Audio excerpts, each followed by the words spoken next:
Plymouth, England, 1532. That's when John Hawkins was born. Plymouth was a busy seaport in southwest England. Ships came and went constantly. Trade with Europe, trade with distant lands. It was a place where you could make a fortune if you were smart and willing to take risks. John's father was William Hawkins. William was a successful merchant and shipbuilder. He was also pretty rough. He'd been charged with beating a man almost to death in 1527 and accused of piracy in 1545. But he was powerful enough that he never faced serious consequences. He was a man who knew how to make money and wasn't afraid to bend rules to do it. In 1530, William Hawkins became the first Englishman to sail from Plymouth to Africa and then across the Atlantic to Brazil. He was establishing trade routes, making connections, building relationships with Portuguese merchants, and he was making good money doing it. John Hawkins grew up watching all this. He learned about ships from his father. He learned about trade. He learned about taking risks. And he learned that if you had the right connections and enough money, you could get away with a lot. By his mid-20s, John was already making his own trading voyages. He sailed to the Canary Islands off the coast of Africa. He traded in textiles and sugar. He made connections with Spanish and Portuguese merchants. And he learned something important. The Portuguese were making huge profits from the transatlantic slave trade. Here's what was happening. The Spanish had colonies in the Caribbean and Central America. They had silver mines. They had sugar plantations. They needed workers. The Portuguese had access to West Africa where they could buy or capture enslaved people. They'd transport them across the Atlantic and sell them to the Spanish. The profits were enormous. Hawkins saw this and thought, why can't England do the same thing? There were a couple problems. First, the Portuguese controlled trade with West Africa. Second, Spain didn't allow foreign traders in their colonies. Only Spanish merchants were supposed to sell there. But Hawkins figured he could get around both those problems. In 1562, Hawkins put together his first expedition. He got financing from a syndicate of London merchants. His father-in-law, Benjamin Gonson, helped persuade them. Gonson was treasurer of the Royal Navy, so he had connections and influence. The merchants put up money for 3 ships, the Solomon, the Swallow, and the Jonas. Hawkins set sail from Plymouth in October 1562. He headed south to West Africa, to the region around Sierra Leone and Guinea. The journey down the African coast took weeks. His ships would have stopped at various points along the way, probably trading for supplies, gathering information about where they could acquire enslaved people. Now, there are different accounts of how exactly Hawkins got his human cargo, and the truth is probably a mix of several methods. And it's important to understand all of these methods because they show the different ways the slave trade operated. Some accounts say he traded with local African chiefs, exchanging English goods for people who were already enslaved through local warfare or debt. This was one common method. African kingdoms sometimes went to war with each other, and the victors would sell prisoners of war to European traders. Or people who couldn't pay debts might be sold by their creditors. European traders like Hawkins would offer manufactured goods, textiles, metal tools, weapons in exchange for people. Some accounts say he bought enslaved people from Portuguese traders who were already operating in the region. The Portuguese had been in the slave trade for decades by this point. They had established relationships, trading posts, methods. An English trader like Hawkins could potentially buy from them, though the Portuguese weren't supposed to trade with foreigners. and some accounts say he raided villages directly, capturing people by force. This was probably the most brutal method. Hawkins and his crew would have had guns and superior weapons. They could overpower local communities who were mostly armed with spears and bows. They'd attack, capture anyone they could, men, women, children, and take them to the ships. The reality is, he probably did all three. He might have started by trying to trade with African chiefs or buy from Portuguese merchants. But if that didn't get him enough people, or if he didn't want to pay the prices being asked, or if he just saw an opportunity, his crew would raid villages. They were there to fill their ships with as many people as possible, and they'd use whatever methods worked. Hawkins ended up with somewhere between 300 and 500 people. The historical records vary on the exact number. He packed them onto his 3 ships. And here's where the horror really began. The conditions on slave ships were designed to maximize the number of people transported, not their comfort or survival. People were chained together. They were packed below deck in spaces so small they could barely move. The ceilings were low. Sometimes people couldn't even sit up fully. There was minimal ventilation. In the tropical heat, the temperature below deck would have been unbearable. Food and water were rationed, just barely enough to keep people alive. There was essentially no sanitation. People were lying in their own waste. Diseases spread quickly in these conditions. Dysentery, smallpox, fever. The weak died first, but even healthy people could die from the conditions or from the trauma and despair of what was happening to them. And remember, these weren't just numbers or statistics. Each person had been taken from their home. They had families, parents, children, siblings, friends, communities. They had languages, cultures, skills, dreams, and all of that was being ripped away from them. They were being treated as cargo, as property, as things rather than people.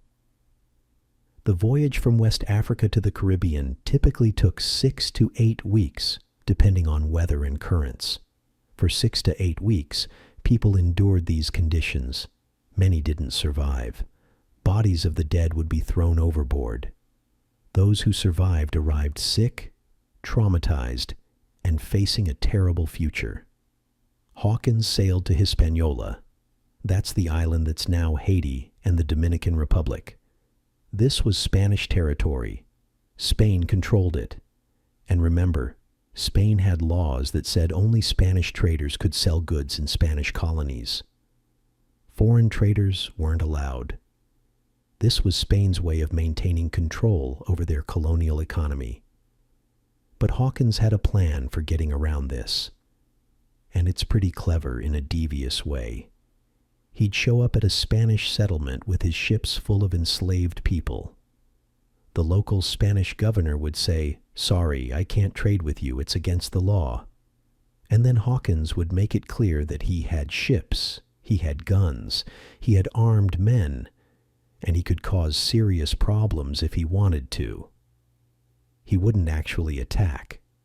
That would be an act of war, and would cause way too much trouble back in Europe. But he'd make the threat clear. He'd maybe fire a few warning shots. He'd position his ships menacingly. He'd let the Spanish governor understand that refusing to trade might have consequences. And then the Spanish governor would say, "Well, since you're forcing me and I have no choice, I guess I'll have to buy your cargo." They'd conduct the trade. Hawkins would sell the enslaved people. He'd get gold, silver, pearls, sugar, hides, whatever valuable goods the colony had to offer.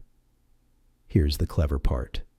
This was probably all a bit of theater that worked for everyone involved. The Spanish governors needed workers. Their plantations and mines required labor.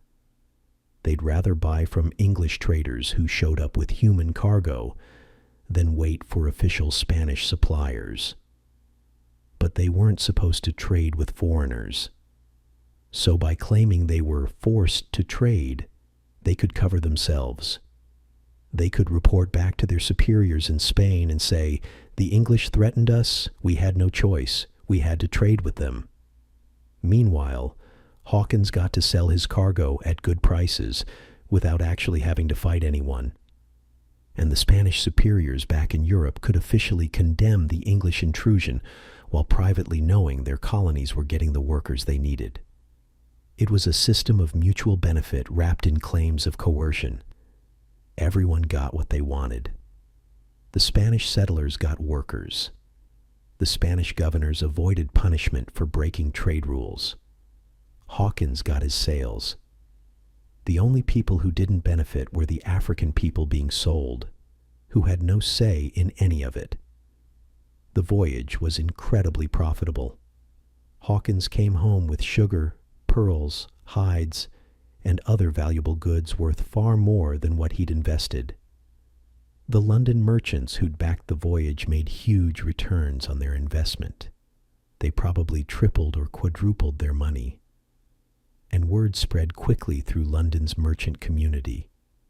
You could make a fortune in the slave trade. The route worked. The method worked. And there was apparently endless demand in the Spanish colonies. So in 1564, Hawkins organized a second voyage. But this time, he had much more prestigious backers. Queen Elizabeth I herself got involved. She provided one of her own ships, a 700-ton vessel called the Jesus of Lubeck.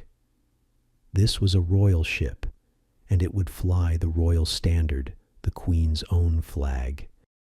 Elizabeth also granted Hawkins a coat of arms, essentially a symbol of honor and respectability. And the design of this coat of arms is really telling. At the top was an image of a bound African person.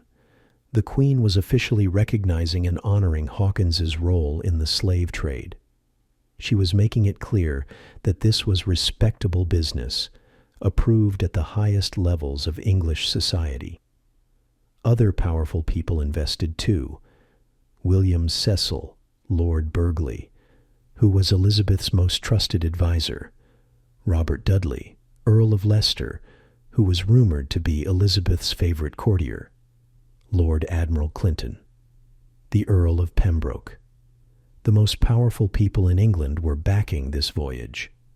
Hawkins sailed in October 1564 with 4 ships. The plan was the same as before. Go to West Africa, get enslaved people, transport them to the Spanish Caribbean, sell them. This time Hawkins was even more aggressive about how he acquired people. His crew captured several Portuguese ships along the West African coast and took their cargoes, which included enslaved people. They also traded with local chiefs, and they raided villages directly. By the time they left Africa in January 1565, they had over 400 people. The voyage to the Caribbean took about 2 months. Again, the conditions were terrible. Again, many people died during the crossing. Those who survived arrived sick, weak, and traumatized. Hawkins used the same method as before in the Caribbean. He'd show up at Spanish settlements and essentially force them to trade by making it clear he had superior firepower. The Spanish governors would go through the charade of being coerced, then buy the enslaved people. Hawkins received gold and silver in payment. He visited several settlements, sold his human cargo, took on goods to bring back to England, then sailed home via Jamaica and Florida, eventually arriving in Plymouth in September 1565. The second voyage was even more profitable than the first. The Queen and all the investors made huge returns. Hawkins became wealthy. He became famous. People in London society started seeing him as a successful businessman and daring sea captain. Now here's where it gets interesting.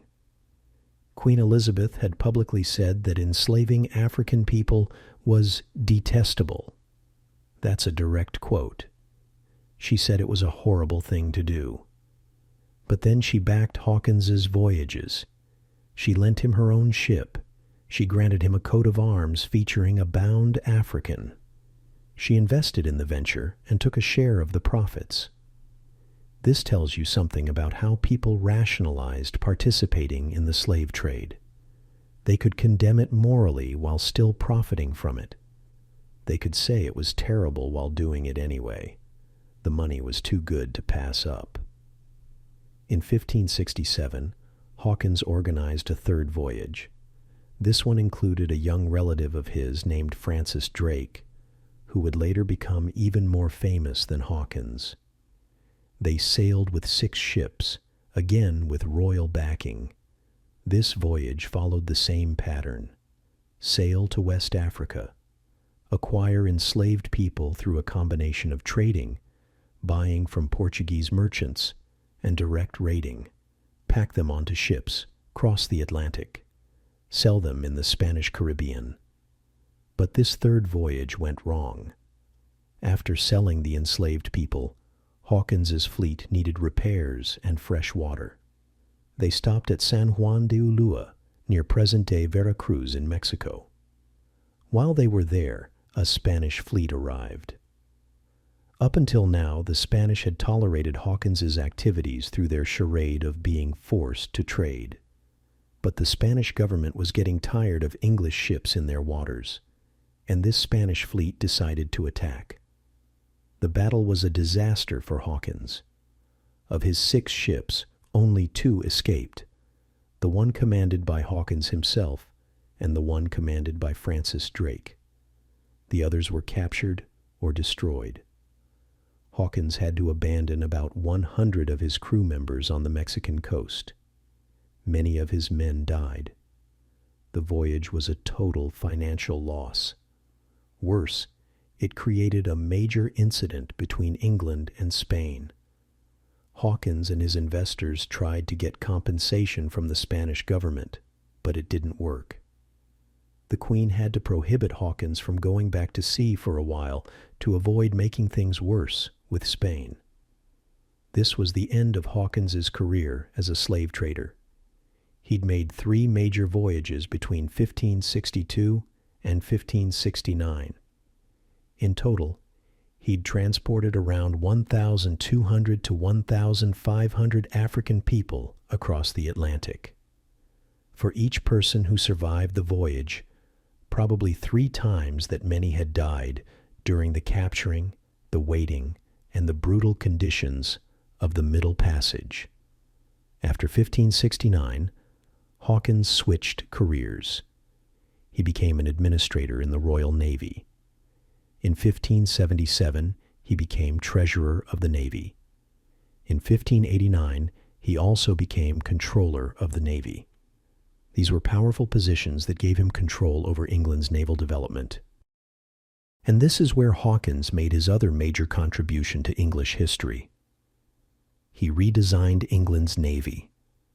The old ships, galleons, were big and slow. Hawkins stressed the importance of building faster vessels with better mobility and long-range combat capabilities. He oversaw the construction of new ships and the refitting of old ones. By 1587, England had 25 of these new, faster, better-armed ships, plus 18 smaller warships, and in 1588, these ships proved their worth. The Spanish Armada, a huge fleet of Spanish ships, tried to invade England. It was one of the biggest naval battles in history. Hawkins served as vice admiral during the fight against the Armada. The English Navy, using the faster and more maneuverable ships that Hawkins had helped design, defeated the Spanish fleet. It was a huge English victory, and for his role in it, Queen Elizabeth knighted Hawkins. He became Sir John Hawkins. So now he was a knight, a naval hero, an admiral, a respected figure who'd saved England from Spanish invasion. His earlier career as a slave trader was just one part of his story. In Elizabethan England, people saw him as a successful man who'd served his country well. In 1595, Hawkins and Francis Drake organized one more voyage together. They sailed with 27 ships to raid Spanish settlements in the Caribbean, essentially privateering and piracy sanctioned by the English government. But Hawkins was 63 years old by then. He fell ill during the voyage. He died at sea off the coast of Puerto Rico in November 1595. He died wealthy and respected. He'd never faced consequences for his role in the slave trade. He'd made a fortune. He'd become a knight. He'd helped save England from the Spanish Armada. In the eyes of Elizabethan society, he was a hero. But here's what Hawkins actually started. His 3 voyages in the 1560s showed England that the slave trade could be incredibly profitable. He proved the route worked. You could sail to West Africa, acquire enslaved people, transport them to the Americas, and sell them for massive profits. He demonstrated that English ships could compete with Portuguese and Spanish traders who'd been in the business longer. He established methods and connections. For a while after 1569, English involvement in the slave trade slowed down significantly. The disaster at San Juan de Ulua scared other traders off. Hawkins had lost most of his fleet. He'd lost men. He'd lost money. And most importantly, he'd shown that the Spanish were willing to fight to keep English traders out of their colonies. Without access to Spanish colonies, English traders didn't have anywhere safe to sell enslaved Africans. Spain controlled most of the Caribbean and Central America. Portugal controlled Brazil. There just weren't good markets available to English traders at that point. But this would change. In the mid-1600s, England started establishing its own colonies in the Caribbean and North America. Barbados, Jamaica, Virginia, Maryland, the Carolinas. And these colonies needed workers, especially for tobacco plantations and sugar plantations. Now, English traders had somewhere to sell enslaved people, their own colonies. Colonies where English ships were welcome. Colonies where English merchants could operate freely without having to force their way in or pretend to threaten Spanish governors. And that's when the slave trade exploded for England.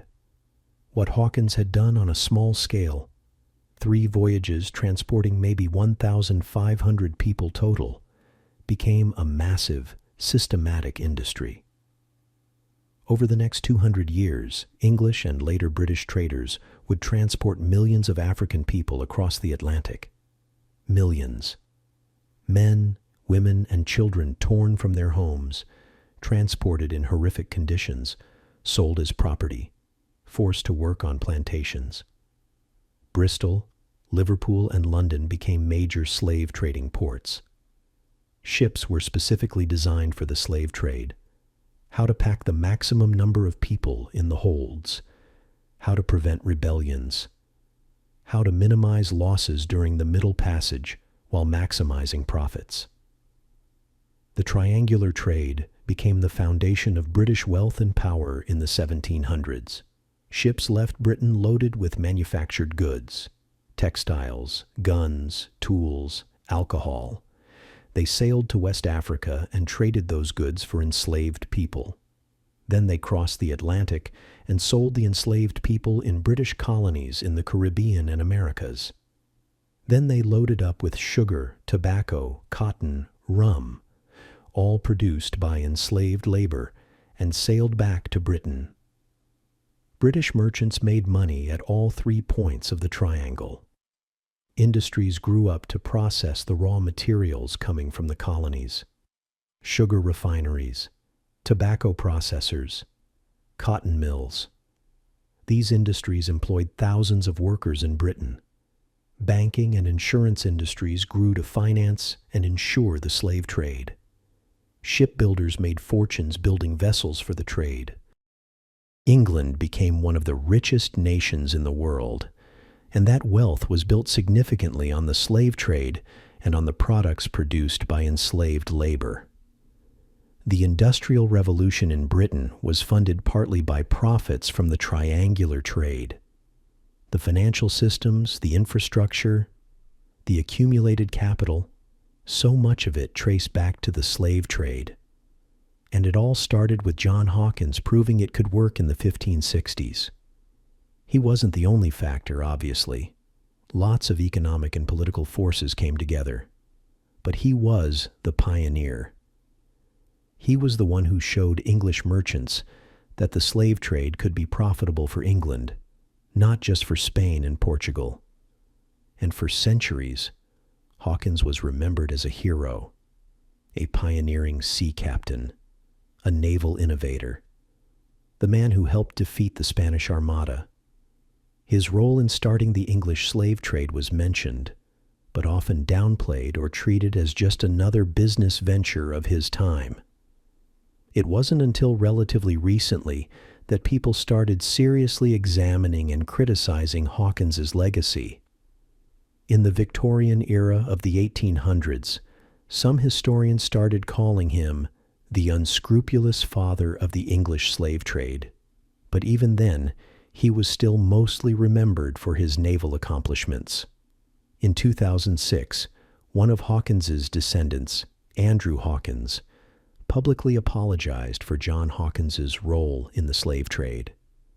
He stood up and acknowledged that what his ancestor had done was wrong, that it had caused immense suffering, and that the effects were still felt today.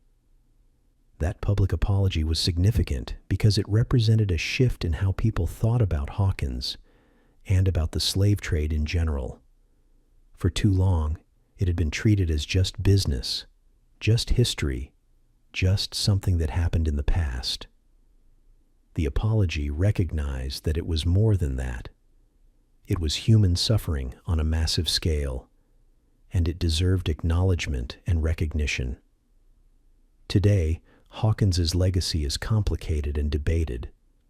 Some people still focus on his naval innovations and his role in defeating the Spanish Armada.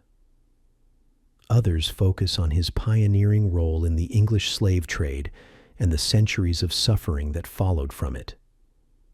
The Royal Navy named a ship after him, HMS Hawkins, a heavy cruiser that served from 1919 to 1947. There's a hospital in Chatham, Kent, that he originally built and still bears his name. These honors exist alongside the historical record of what he actually did to become wealthy and powerful. Understanding Hawkins's story helps us understand how the slave trade worked. It wasn't done by monsters or obvious villains. It was done by successful businessmen, respected citizens, naval heroes, people who went to church, had families, were honored by their society. The system made it profitable and acceptable. Queen Elizabeth herself backed Hawkins's voyages. The most powerful people in England invested in them. Nobody faced consequences for participating. In fact, people were rewarded. Hawkins became wealthy and was knighted. And once the system was established, once people saw how profitable it could be, it grew and grew. From Hawkins's 3 voyages transporting about 1,200 people to millions transported over the next 2 centuries. From a small-scale operation to one of the biggest industries in the world. John Hawkins died in 1595, more than 400 years ago. But what he started continued long after his death and grew into something far bigger than his 3 voyages. The triangular trade system he pioneered grew into a massive industry that dominated British commerce for 2 centuries. Millions of African people were forcibly taken from their homes, transported across the Atlantic in horrific conditions, and sold to work on plantations in the Caribbean and Americas. Let's think about what that actually means. Millions of individual people, each with a name, a family, a community, a language, a culture. each torn away from everything they knew, each enduring the trauma of capture, the horror of the Middle Passage, the brutality of plantation life. Families were destroyed. A mother might be taken from one village, her children from another. They'd never see each other again. Husbands and wives separated, siblings scattered, entire communities devastated by raids or warfare, driven by the demand for people to sell to European traders. The demographic impact on Africa was enormous. Whole regions were depopulated. Economic development was disrupted. Warfare increased as different kingdoms competed to capture people to sell. The slave trade didn't just affect the people who were taken, it affected entire societies, entire regions, entire generations. And in the Americas, enslaved people built the wealth of the colonies. They cleared land, brutal backbreaking work in tropical heat. They planted and harvested crops, sugarcane in the Caribbean, tobacco in Virginia and Maryland, rice in the Carolinas, cotton later on. They worked from dawn to dusk, often longer during harvest seasons. They received no pay. They had no freedom. They had no rights. They were treated as property. They could be bought and sold. Families could be separated at any time if an owner decided to sell someone. They could be punished however the owner saw fit, whipped, beaten, put in chains, locked up. They had no legal recourse, no way to appeal to authorities, no protection. And this system continued for generations. Children born to enslaved mothers were automatically enslaved. It didn't matter who the father was. If your mother was enslaved, you were enslaved from birth. So entire family lines would remain enslaved, generation after generation, unless an owner chose to free them, which rarely happened. And all the wealth they created, all that sugar, tobacco, cotton, rice, flowed back to England and later Britain. It funded industries. Ports expanded to handle the trade. Shipbuilders made fortunes. Merchants grew wealthy. Banks financed the trade and made profits from loans and insurance. Manufacturers made goods to trade in Africa. The money circulated through the economy. Slave traders became plantation owners. Plantation owners invested in British industries. Industries employed workers who spent wages in shops. Shop owners bought goods from manufacturers.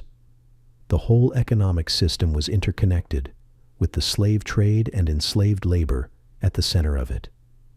England became Great Britain, became one of the richest and most powerful nations in the world. British naval power dominated the seas. British industry led the Industrial Revolution. British banking became the center of global finance. And so much of this was built on wealth accumulated through the slave trade and through the products created by enslaved labor. This isn't to say the slave trade was the only factor in British wealth and power. There were lots of factors: geography, technology, political systems, education, innovation. But the slave trade was a major factor. It provided capital for investment. It created markets for British goods. It supplied raw materials for British industries. It trained British merchants and sailors. It enriched British ports and cities. You can't understand how Britain became a global superpower without understanding the role of the slave trade. And you can't understand the British slave trade without understanding that John Hawkins was the one who started it, who proved it could work for England. Hawkins operated legally. He had royal backing. He had investors from the highest levels of society. Queen Elizabeth herself provided him with a ship and granted him a coat of arms featuring a bound African. This wasn't hidden or shameful. It was celebrated. He was seen as a pioneering businessman who'd found a new source of profit for England. Later he was knighted, not for slave trading, but for his naval service. He became Sir John Hawkins. He died respected and wealthy. In the obituaries and remembrances of the time, he was praised as a great English seaman and naval administrator. For centuries after his death, that's how he was remembered. A naval hero, a pioneering merchant, the man who helped defeat the Spanish Armada. His role in the slave trade was mentioned, sure, but it was often treated as just another business venture, just another accomplishment of a busy and successful career. It wasn't until much later, really not until the 20th century, that people started seriously questioning this narrative, started asking whether someone who pioneered the English slave trade should be celebrated as a hero, started examining the human cost of how he made his initial fortune. In the Victorian era of the 1800s, when Britain was grappling with the legacy of slavery decades after abolition, some historians started calling Hawkins the unscrupulous father of the English slave trade. That was a start, at least acknowledging that there was something questionable about what he'd done. But even then, the focus was still often on his naval accomplishments. The slave trading was treated as a regrettable aspect of an otherwise distinguished career. Or it was contextualized with, well, it was a different time. People didn't know better back then. But that's not quite true. People in the 1560s did know that enslaving people was wrong. Queen Elizabeth herself called it detestable. There were critics of the slave trade from the beginning. People understood that it was brutal and inhumane. They just chose to do it anyway because it was so profitable. In 2006, something significant happened. Andrew Hawkins, a descendant of John Hawkins, stood up and publicly apologized for his ancestors' role in the slave trade. He acknowledged that what John Hawkins had done was wrong, that it had caused immense suffering, that the effects were still felt centuries later, that the wealth accumulated through the slave trade had lasting impacts on inequality and racism. This public apology was important. It represented a shift in how people, at least some people, thought about historical figures like Hawkins and about the slave trade in general. For too long it had been treated as just history, just something that happened in the past, something we shouldn't dwell on or feel uncomfortable about. The apology recognized that this history still matters. The wealth accumulated through the slave trade still exists in various forms. The racial inequalities created and reinforced by slavery still exist. The cultural trauma still affects communities whose ancestors were enslaved. History isn't just something that happened and then stopped affecting us. History shapes the present. The past created the conditions we live in now. Understanding figures like John Hawkins helps us understand how systems of injustice were created, normalized, and maintained. Today, Hawkins's legacy is complicated and debated. Some people still focus on his naval innovations. He really did help redesign the English Navy. Those faster, more maneuverable ships really did help defeat the Spanish Armada, which was a pivotal moment in English history. Other people focus on his pioneering role in the English slave trade. The fact that he transported around 1,200 to 1,500 people across the Atlantic. The fact that he established the pattern that others would follow. The fact that what he started grew into an industry that would transport millions and cause centuries of suffering. Both things are true. He was a naval innovator and a slave trade pioneer. He helped save England from Spanish invasion, and he started a system built on human suffering. Historical figures are complicated. They can do notable things and terrible things. The question is, how do we remember them? What do we emphasize? What do we honor?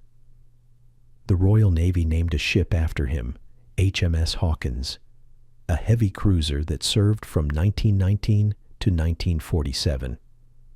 That honors his naval career. There's a hospital in Chatham, Kent, that he originally built and still bears his name. That honors his charitable work. But there are no memorials to the 1,200 people he transported across the Atlantic. No monuments to the millions who followed in their wake. No comparable honors for the enslaved people whose labor built the wealth that funded everything else. That imbalance tells us something about whose stories we've chosen to remember and whose we've forgotten or ignored. Understanding Hawkins's story helps us understand how systems of injustice work. They're not created by monsters or obvious villains. They're created by regular people, successful businessmen, respected citizens, naval heroes, who participate in them because they're profitable and because society accepts them. Queen Elizabeth backed Hawkins's voyages. The most powerful people in England invested in them. Nobody faced consequences for participating. In fact, people were rewarded. The system made it acceptable. The system made it normal. The system made it profitable. And once a system like that is established, it's very hard to change. The economic incentives are too strong. Too many people are profiting from it. Too many industries depend on it. Too many jobs are connected to it. That's why the British slave trade continued for over 200 years after Hawkins's first voyage. Not because each individual person was uniquely evil, but because a system had been created that made enslaving people profitable and acceptable, and that system was very hard to stop. It took decades of abolitionist campaigning, economic changes, political pressure, and eventually war to end slavery in the British Empire. The system didn't end because people suddenly realized it was wrong. People had known that all along. It ended because enough people decided the moral cost outweighed the economic benefits, and because political and economic circumstances changed enough to make ending it possible.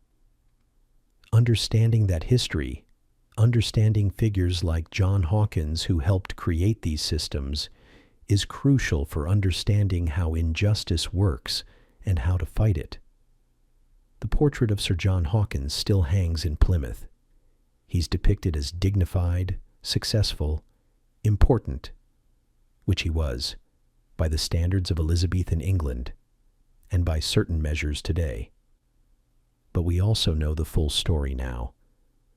We know what he did to achieve that success. We know what he started and what it grew into. We can acknowledge both the naval innovations he brought to England and the horrific human cost of how he initially made his fortune. We can understand him as a complicated historical figure who did both notable things and terrible things. We can learn from the full picture, not just the parts that make for a comfortable story. That's the complicated legacy of John Hawkins, naval hero and slave trade pioneer, knighted admiral and architect of a system that would cause centuries of suffering, successful businessman and direct cause of death and trauma for hundreds during his own voyages, and indirect cause of suffering for millions who followed. History isn't simple. People aren't simple. But we can look at the full record and understand what happened. We can honor achievements while also acknowledging harms. We can learn from the past without hiding from uncomfortable truths. John Hawkins, 1532 to 1595. England's first major slave trader, naval innovator, Elizabethan hero, and the man who started something that would grow far beyond what he probably ever imagined when he sailed from Plymouth in October 1562. That's the story. That's what we need to remember. All of it. Not just the parts that are easy to celebrate.